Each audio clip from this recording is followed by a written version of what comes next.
Good morning to you and good morning to your listeners. Before I begin, let me just use this time to say Merry Christmas to most of my folks. We may not be here before Christmas, and Christmas is a few days. So let me say a Merry Christmas to my people in NAPDAM and then my colleagues at the Gaming Commission, particularly our acting Gaming Commissioner, Mr. Imado Sistikweno, and my friends as well. I think that before we even... Are your parents watching? Luckily, it's only my mom who's around. And I'm praying that she's not watching now. But somebody may prompt her to watch. I'll comfort myself.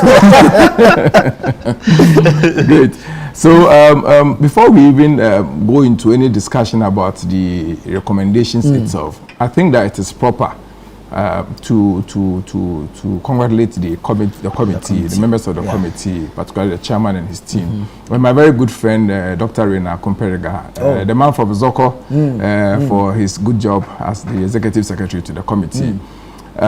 More importantly, we should also give credit to President John Dramani for having the foresight to think that a committee at this time would be very important. It is significant mentioning his name and giving him credit because if you observe past events, President Kufuor, when he was about leaving office, made some recommendations for amendment to the constitution that should provide about a 7-year term to a president.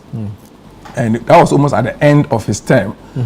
President Professor Tamils also commenced a constitutional review process that saw Professor Fiaju's work and all that.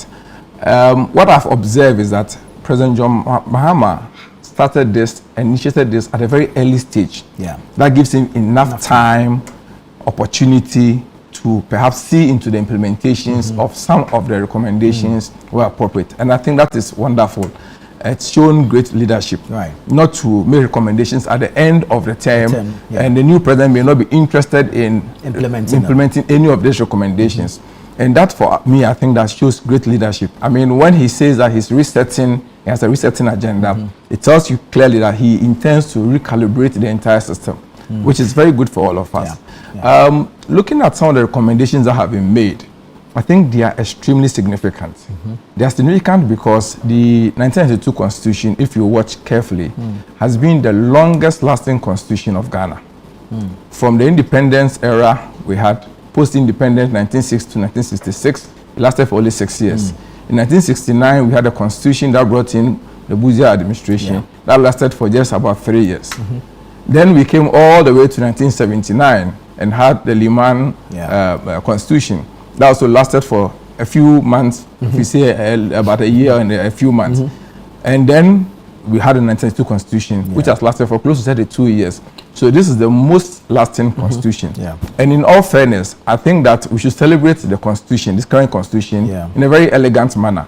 And the fact that it has provided us one of the best political stability, even in the West African sub-region. We have endured the best democratic transition. We've seen change of government from one party to the other. And in fact, indeed, from a military leader to a democratic leader. And very important point is the fact that the Constitution even gave room for the democratic, the military leader to feel comfortable that under a new constitutional, he will not be mistreated. Exactly. And those are some of the transitional provisions that are provided there. And we need to continue to sing praises to our drafters of that constitution, because even in that constitution, there were very robust provisions that allow the restoration of the constitution. That any attempt to overthrow the current constitution and anybody who attempts to bring that constitution back will be immune from any criminal prosecution, which for me are very strong provisions that have helped this constitution to endure the time for 33 years. And I think 33 years in the life of any human being or country is appropriate for a review and to see what we can do. Having provided us that political stability for 33 years, I think it's about time now to see how we can move into the next level of development. Because what you can do with legal structures is not just to guarantee stability, it's also to guarantee development that would benefit the people. And so I think that the recommendations, though very wide and broad, seems to have touched on a lot of areas. There are about 133 or 83 recommendations which has touched on almost every aspect and a very wide consultation with various sectors of the nation. I mean, past presidents have been consulted, members of parliament, former members of parliament, the professional bodies have all had an opportunity to make some intrusions, which is very good. If you look at it carefully, the recommendations, if truly carried out, would be to realign the entire structure of our system. Yeah. I mean, a very significant part is the fact that members of parliament now cannot hold ministerial position. Yeah. Yeah. A good recommendation, even though, of course, it also has its downside. The downside of it is that if you are not careful and you have an executive body who wins, a party who wins presidential election, but have less parliamentary representation, you may have some issue of sabotage coming from the majority in parliament, which we saw in the Liman administration, where the budget of that administration was not approved by the opposition party. You know, but also gives room for collaboration, because in those cases you see parties forming coalitions, forming collaborations, so that there will be at least that win-win for the entire country. So in the long run, it is good. The good part of this parliamentary recommendation is that we will see today that members of parliament who also hold positions as ministers sometimes are unable to fully discharge their role as MPs. Yeah. Mind you, the role of the MPs is not just coming out with laws, but they also play an oversight responsibility over the executive. Yeah. I mean, bodies of parliament such as PAC, the appointment committee and other committees of parliament, subject ministers, government agencies who are members of the executive to review, to oversight responsibilities and questioning, which provides us that checks and balance. But where you have a member of parliament who is also a minister, who sometimes even a board chairman of a state institution, and at the same time a member of the committee that that agency is appearing before. I mean, and the Speaker of Parliament mentioned this out, that it creates some imbalance and creates a problem. Right. Now, the other aspect of the recommendation that for me I find very interesting and very encouraging is the extension of the presidential term to 5-year term. If you look at our current system where we run the 4-year term, it appears significantly. You have a gross period of 4 years, but the net is about 2 years. Because you take the first year of every administration, is the reorganization of government, appointment of officers, getting boards into place, putting this into place.